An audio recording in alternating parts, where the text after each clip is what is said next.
propias de la madre, como ya lo mencionaba la Sandra, adolescentes, las mujeres mayores de 35, aquellas que tienen hábitos alimentarios o comportamientos alimentarios diferentes, tenemos el vegetarianismo que cada vez cobra más importancia, los estilos de vida, la actividad física y las condiciones socioeconómicas y culturales. Este cuadro es bastante grande, o sea que poder hablarles de todas las situaciones especiales durante el embarazo en 20 minutos pues es imposible. ¿Qué hice yo? Revisando todo lo que es la encuesta de la ENSIN, miré cuál es el problema de mayor prevalencia y obviamente ¿qué encontramos? La obesidad. Es uno de los problemas que cada vez está adquiriendo más mujeres en esta condición, y la obesidad por consiguiente va a llevar a una diabetes gestacional, que es algo que nos interesa a nosotros en particular. Ya Sandra pues mencionó algunos de estos aspectos, entonces creo que no vale la pena mencionarlos. Me parece muy importante que nosotros como nutricionistas tengamos muy claro, cuando vamos a hacer un manejo nutricional, esta parte del contexto socioeconómico y cultural.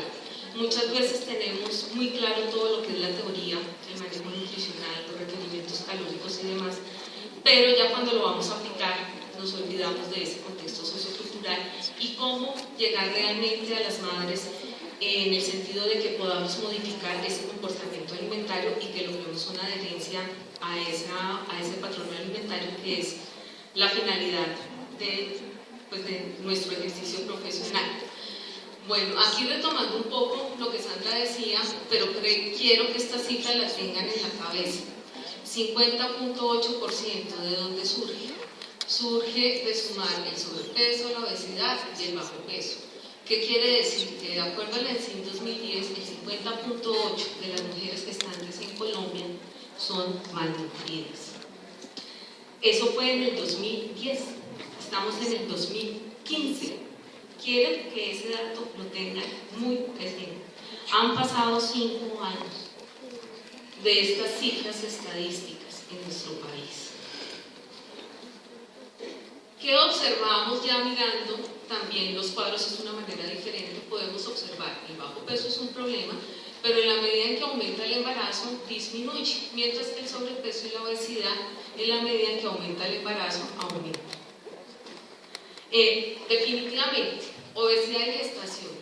Los cambios metabólicos que se dan en la gestación, ¿sí?, son exacerbados por la obesidad, y esos cambios sumados a los factores genéticos, a los hábitos alimentarios, estilos de vida, el sedentarismo en general, llevan a comorbilidades en la madre y en desenlaces no deseados en el feto. Definitivamente la obesidad es un factor de riesgo modificable. La prevención y su intervención oportuna evita complicaciones tanto en la madre como en el feto. La gestante con sobrepeso u obesidad es una madre en riesgo.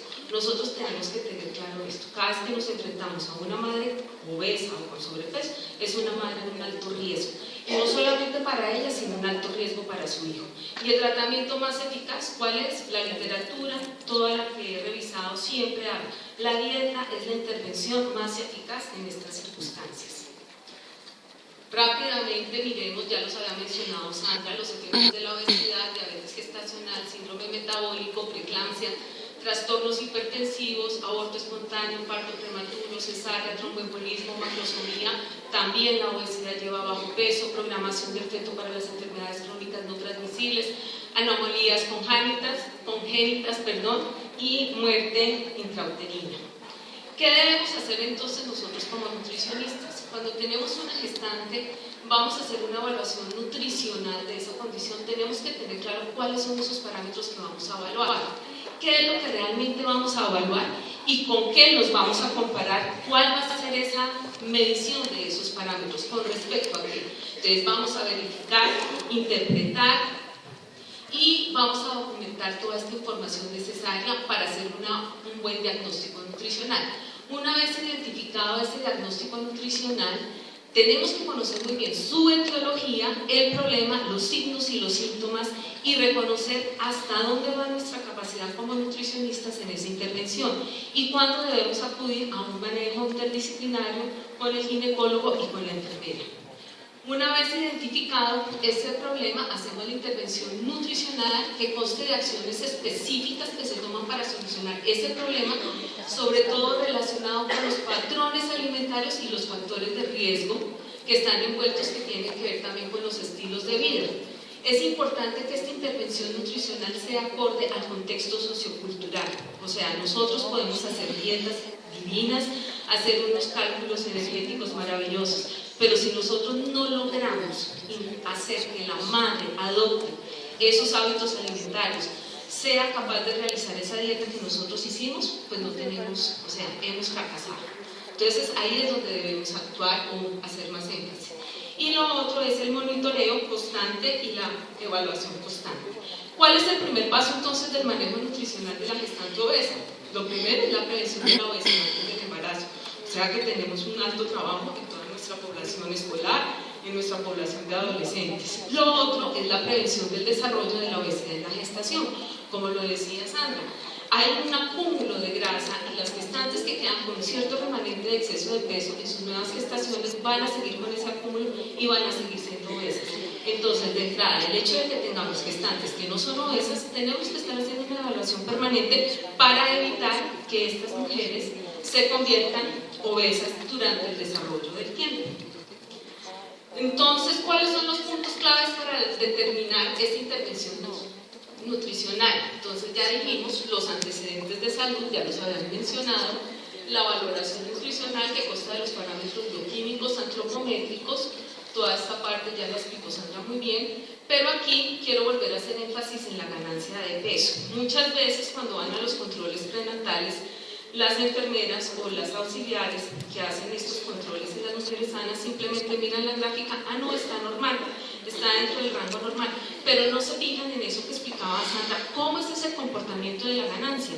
Y podemos encontrar mujeres que estén normales pero que de pronto han tenido una hiperemesis gravídica, que han estado vomitando y es una mujer en alto riesgo.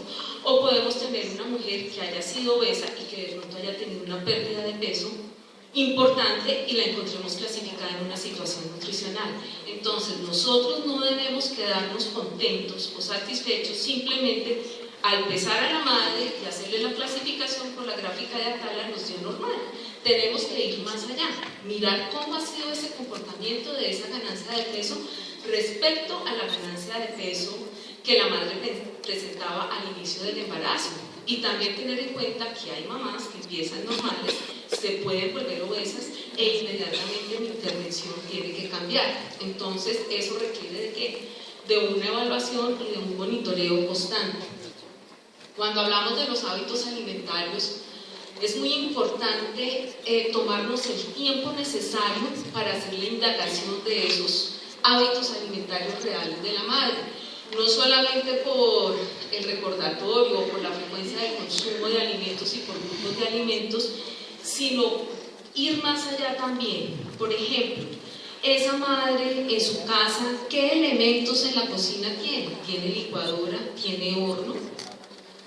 Muchas veces hacemos dietas y desconocemos por completo si la madre cuenta con los elementos para preparar esas cosas que yo le estoy dando en la dieta, ¿sí?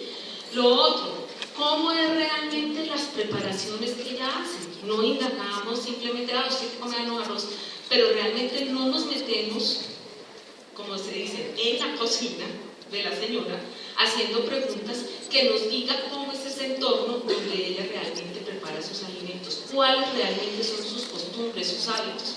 Una sopa de verduras puede ser hecha de 1000 maneras. Puede ser solo verdura, puede llevar pollo, papa y arroz, ¿sí? Una sopa de avena puede ser solo agua, un gajo de cebolla y avena. Una sopa de avena puede llevar pollo y verduras. Entonces, yo pienso que una de las herramientas más valiosas que tenemos nosotros los nutricionistas dietistas es cuando hacemos esa historia alimentaria, el indagar a profundidad cómo es esos hábitos, cómo prepara esos alimentos, porque uno puede hacer interpretaciones erróneas y más adelante les voy a dar unos tips muy fáciles que nos pueden ayudar para hacer un buen recordatorio o para hacer una buena anamnesis alimentaria. Y también indagar en contexto sociocultural y económico. Por ahí no sé si ustedes han observado, me llegó a mis manos, circularon algunos algunos folletos sobre la alimentación saludable de algunas EPS, ¿sí? Y ponían salmón en no sé qué, unas preparaciones completamente absurdas. Yo decía, bueno, ¿quién realmente va a llegar a hacer este tipo de alimentación? Entonces, el contexto sociocultural es muy importante. Aquí retomando otra vez los requerimientos energéticos y reafirmar lo que decía la profesora Sandra, los requerimientos en las gestantes normales son ampliamente variables. En una pueden ir de 1.500 y en otra de 2.800. ¿Qué quiere decir esto? Que cuando nosotros estemos haciendo ese monitoreo, esa vigilancia nutricional, ahí tenemos que mirar porque hay mujeres que tienen metabolismos más lentos o entra a jugar un papel importante el somatotipo, ¿sí? Y hay unas que van a ganar peso más rápidamente con menos calorías y otras van a necesitarlo con mayor requerimiento energético. Este es un estudio, un artículo publicado sobre la fisiología durante el embarazo. Este artículo me encanta porque fue hecho en 10 mujeres sanas más o menos entre los 28 y 30 años en una cámara metabólica donde todos se lo midieron, todos se lo pesaron, hasta la pijama le quitaban y les traían el sudor para determinar el nitrógeno perdido y le daban todo el aporte de calorías, y ellos observaron que estas mujeres que estaban en condiciones absolutamente parecidas en edad, en condiciones de salud, con unas dietas estandarizadas, observaron, esto representa a cada una de estas mujeres, el gasto energético de cada mujer fue diferente. Y esta mujer que está acá, que no representó ganancia de grasa, fue la mujer que tuvo el feto más grande, el niño más grande, pero resulta que el papá del niño era un señor bastante alto. Entonces este estudio llega a una conclusión, o sea, hay factores genéticos que determinan esos requerimientos energéticos, ¿sí? Y las mujeres hay una variabilidad interindividual muy importante.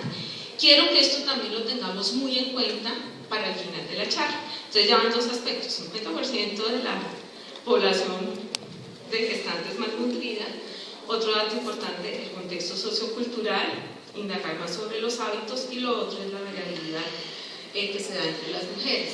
El ICBF sigue utilizando esta tabla donde recomienda el 150 kilocalorías durante el primer trimestre, y si vemos el primer cuadro que les mostré, veíamos cómo el sobrepeso aumenta hacia finalizar el embarazo.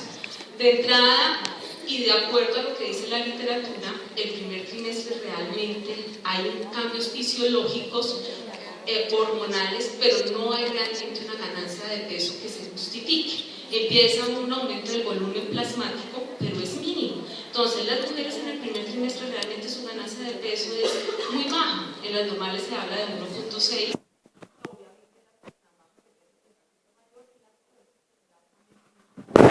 Entonces realmente no requerimos hacer un incremento calórico, ¿sí?, durante el primer trimestre, y tener en cuenta, pues de acuerdo a las clasificaciones, obviamente las que están en bajo peso sí sería recomendable hacerlo. ¿Cuáles son las recomendaciones en relación con el requerimiento energético? Ya lo habíamos dicho, no realizar restricción calórica durante la gestación.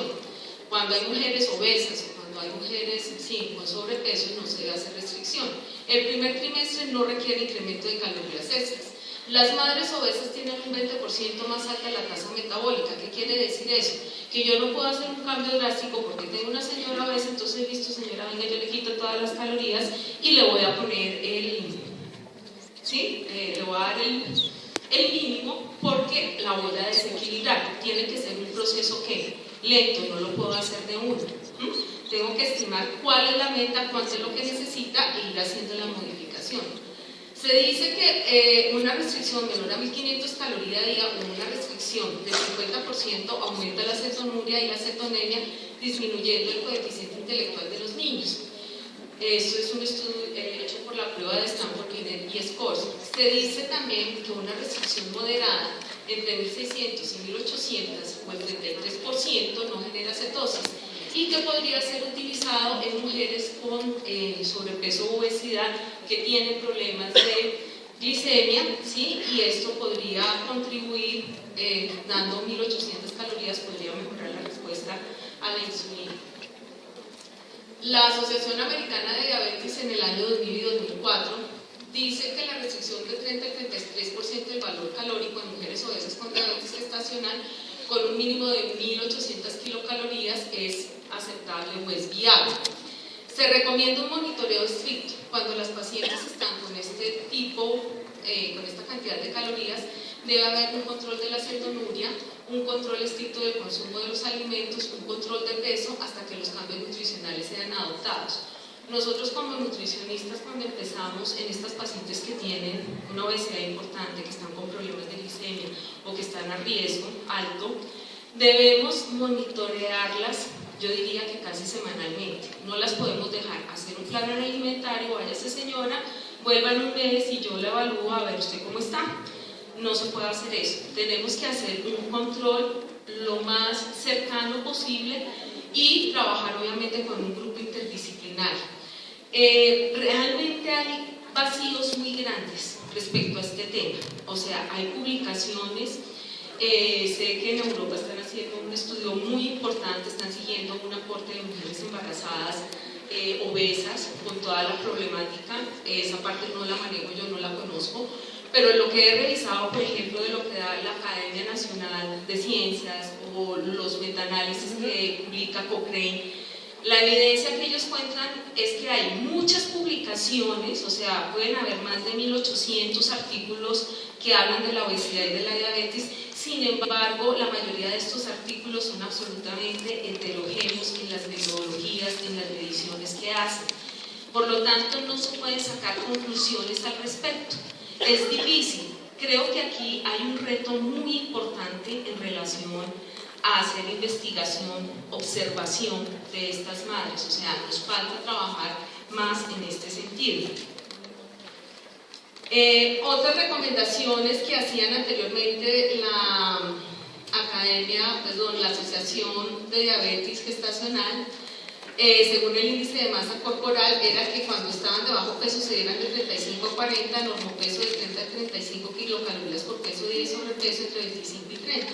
Sin embargo, estas recomendaciones que ellos daban no tienen soporte de la metodología, no contemplan la talla, la edad y la actividad física y realmente no son los más indicados. Por otro lado, la terapia médica nutricional derivada de un estudio recomienda que el consumo de carbohidratos al día en las gestantes es de 175, según lo recomendado, esto es por la DRI. No se ha observado que las dietas con aporte bajo aporte de carbohidratos como el 40% proveniente de carbohidratos tenga efectos benéficos frente a las dietas que aportan el 55% en las pacientes con diabetes gestacional, y si la madre no es diabética se permite un máximo del 12% del valor calórico total en azúcares refinados. Aquí traigo un metaanálisis que fue publicado en diciembre del 2014. Este fue un metaanálisis que tomó 1170 estudios. Realmente los únicos que alcanzó a incorporar fueron 9, realmente no pudo llegar a mayores conclusiones, o sí llegó a conclusiones, perdón, pero realmente no fueron tan contundentes porque los estudios que pudieron comparar fueron apenas 9. Y la conclusión a las que ellos llegaron para el manejo de las embarazadas con diabetes gestacional es que el índice glicémico bajo de las dietas estaba asociada con una menor necesidad o un menor requerimiento de insulina y con una menor ganancia de peso de los bebés. Estas dietas se sugieren que pueden ser apropiadas y puede ser una intervención apropiada para prescribirlas a las pacientes diabéticas. Las dietas que tienen bajo índice glicémico, obviamente estas dietas tienen que estar con un buen aporte de fibra, tienen que ser bajas también en grasas saturadas. Este es otro artículo publicado en diciembre de 2013, donde hablan de las estrategias y el manejo nutricional en la diabetes gestacional. Y parte de las conclusiones, aquí esta parte, perdónenme que haya puesto todo esto, pero estos son como todos los puntos y los criterios que ellos tuvieron, las preguntas claves para poder analizar estos artículos, y al igual que el artículo anterior, de muchos estudios la conclusión es que la heterogeneidad de todas estas investigaciones no permiten hacer realmente metaanálisis como tal. Y dice, debido a la ausencia de la uniformidad en la información, no se puede hacer un metaanálisis real de los estudios relacionados con las gestantes diabéticas. Sin embargo, ellos concluyen que la terapia dietaria para las diabéticas nacional, ¿sí?, está enfocada, ¿sí?, al conteo o a la disminución o a la restricción de los carbohidratos. Sin embargo, se encontró que ya con la revisión de los estudios que hicieron, hay una libertad para que las diabéticas puedan consumir carbohidratos complejos libremente, más o menos entre 45 y 55% del aporte calórico puede ser de carbohidratos, que es preferiblemente que esos carbohidratos sean de índice glicémico bajo, pero que también la dieta debe estar soportada, o sea, debe tener un alto contenido de fibra, ser baja en grasas saturadas y contener todos los principios, obviamente, ¿de qué? De una dieta saludable. Yo creo que aquí hay que tener mucho sentido común en el hecho de que uno a una mujer embarazada puede aplicarle perfectamente todos los principios que conocemos para la alimentación saludable. Bueno, volver a recordarles, el plan alimentario debe ser individualizado. Nada de dietas estandarizadas, 1500, 1300, 1800, 2000 calorías, 2200. ¿Por qué razón? Por lo que les decía, el contexto sociocultural es fundamental, ¿sí? Yo no puedo poner papa, arroz sin decir cómo lo va a preparar, porque si yo llego a mi casa y no tengo, o sea, a veces la creatividad culinaria no es la mejor en la mayoría de las personas, y uno tiene que ser apoyo para estas mujeres que están a riesgo, a un riesgo importante, y a un riesgo de sus hijos, ¿sí? Debemos realmente ser muy concretas y debemos ser un apoyo real para que ellas puedan adaptarse a esa dieta que nosotros queremos que ellas consuman. Revisando todas las páginas en relación de las guías alimentarias, por ejemplo para mujeres gestantes y gestantes obesas, pues tristemente me llevo la sorpresa de que nosotros, nuestro Instituto Colombiano de Bienestar Familiar, seguimos carentes de una guía, de una carta de navegación. Ese es otro del cuarto punto que quiero que tengamos en cuenta. Entonces, 50% de embarazadas malnutridas, ¿desde cuándo? Desde el 2015. Estamos en el 2015 y tenemos unas guías alimentarias que vienen de qué año? De 1990 y qué? 92. Wow, les juro que siento dolor de patria. Y dolor también de profesión. O sea, no consigo como un país como Colombia, con gente tan brillante, con universidades tan renombradas, no tengamos unas guías alimentarias decentes para manejar a nuestras mujeres gestantes, sabiendo que el 50% de los colombianos están siendo programados ¿para qué? Para enfermedades crónicas, cardiovasculares, están siendo programados para diabetes, su cerebro está siendo mal formado. De verdad que yo siento dolor de patria, o sea, yo me paro acá, hay una teoría muy linda, conocemos mucho, pero ¿qué estamos haciendo, por Dios? ¿Qué estamos haciendo? O sea, es que yo no consigo que pasen 5 años frente a una situación tan crítica y no tengamos unas guías actualizadas. O sea, yo creo que eso es de una reflexión muy profunda para todos los que estamos en la academia, para todos los grupos de investigación, para las personas que estén representando las entidades del gobierno que tengan injerencia en este tipo. Yo creo que no nos podemos quedar con los brazos cruzados. Si no, todo esto pierde sentido, realmente. Es ir a los congresos y volver a oír la misma carreta. El problema de la obesidad en la gestación, el problema de la obesidad en la gestación. Bueno, ya Sandra lo dijo y realmente toda la evidencia va, la epigenética. El embarazo es el momento donde se programan los genes de nuestros hijos y de nuestros futuros colombianos. O sea, no podemos competir con países desarrollados, países donde la malnutrición de las gestantes es cero, pues muy baja. Un país donde la malnutrición de las gestantes es del 50% que podemos esperar de las generaciones que vienen. Bueno, ¿cuáles serían entonces las estrategias que pueden ayudar en el manejo de porciones o aporte calórico y de macronutrientes? En primera instancia, yo creo que las listas de intercambios de alimentos, nosotros en la Javeriana utilizamos las listas de intercambios, que son también han sido utilizadas por las guías anteriores de alimentos o por las guías actuales que tenemos de la población colombiana.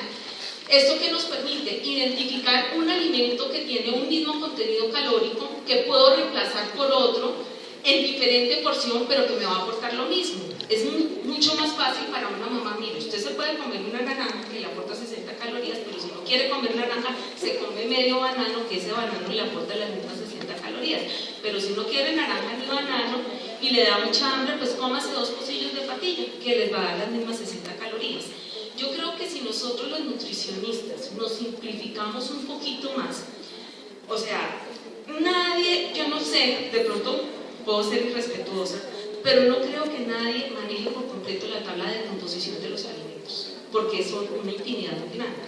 Pero si logramos manejar al menos ciertos grupos de alimentos con los alimentos más comunes en la dieta, creo que sí podemos hacer una buena intervención, una buena labor, enseñando y educando a las pacientes, porque les vamos a mostrar cuál es ese, o sea, si yo le digo a la señora, usted tiene que comer esta cantidad de alimentos, estas calorías, esta cantidad de frutas, esta cantidad de lácteos, para ellos va a ser mucho más fácil.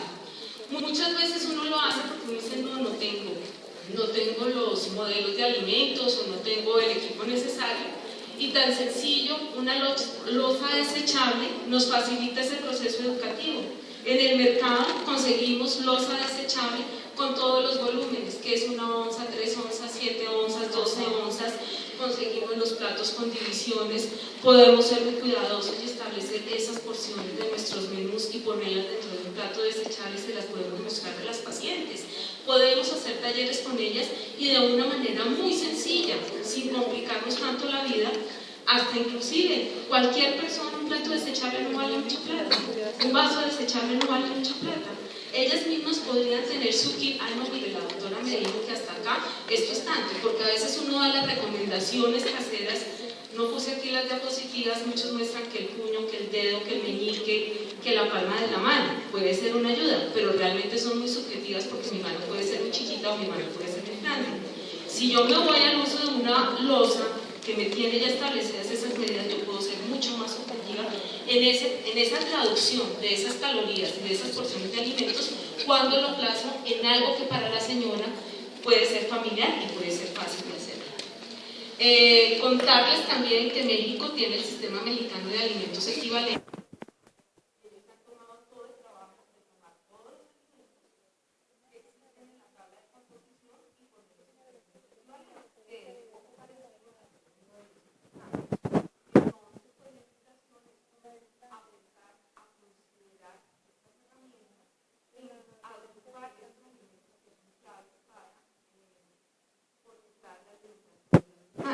¿Cuáles serían entonces las recomendaciones nutricionales?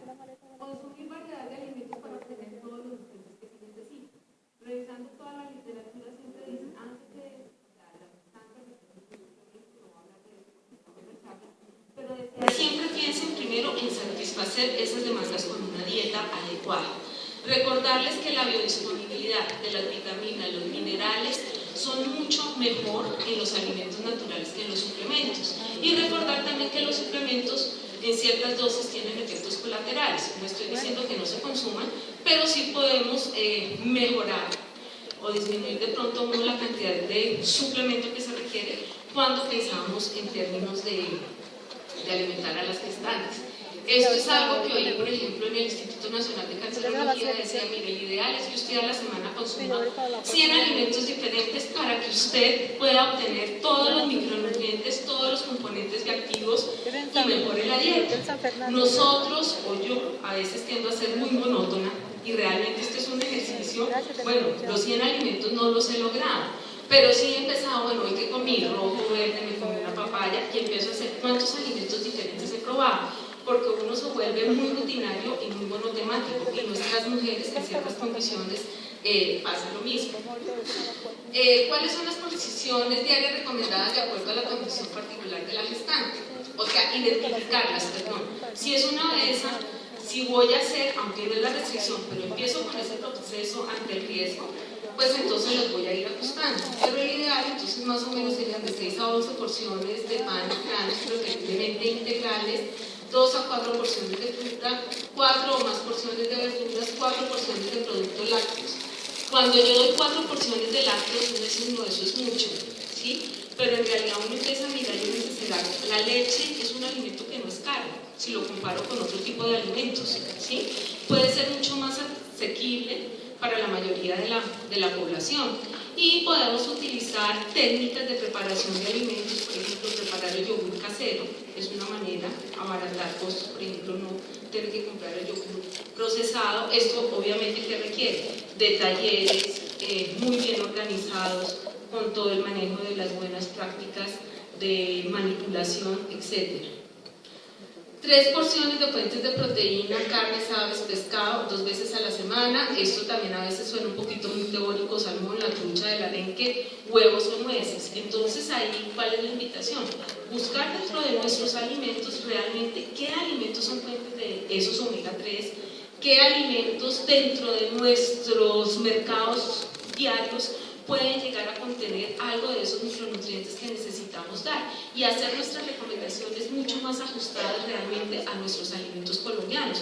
Nosotros tenemos una cantidad de alimentos que no los incorporamos, que son nativos, ¿sí? Y desconocemos ese valor y no lo estamos incorporando dentro de la dieta. Entonces ese es otro punto importante a tener en cuenta. Ya sabemos que el hierro es uno de los hierros que tiene mejor biodisponibilidad. Las carnes rojas, las vísceras, ¿sí? Son un buen aporte de este hierro. Sin embargo, las leguminosas como las lentejas, los frijoles, cuando son acompañadas de alimentos fuentes de vitamina C, incrementan la absorción del 20% y también puede ser un aporte importante de este hierro.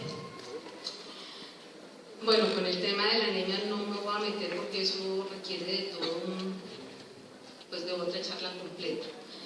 Pero sí, aquí entran muchos elementos. Yo siento que los paradigmas de nutrición se están rompiendo y que a nosotros se nos está viniendo un cambio en una mirada de la nutrición, con todo lo que es el proyecto del microbioma humano, del papel de las bacterias. Por ejemplo, cuando uno mira en la India la gente no come carne, y sin embargo los estudios de crecimiento y desarrollo de los niños, ¿sí?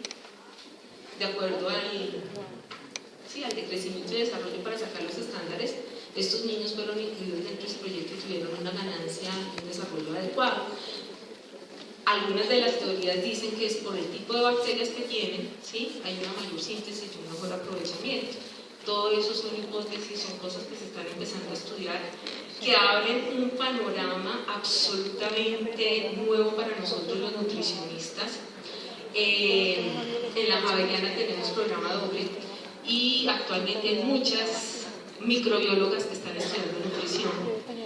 Entonces este va a ser un campo nuevo, absolutamente novedoso, y pues con un impacto muy grande, porque nos va a permitir comprender mucho mejor todos esos procesos de interrelación que se dan entre la microbiota, el proceso de metabolismo, ¿sí? De la misma absorción o obtención de los nutrientes a partir de los alimentos, dependiendo de esa microbiota que tengamos. Y se vuelve pues como un círculo también, porque uno no sabe qué es primero, si la microbiota o el alimento.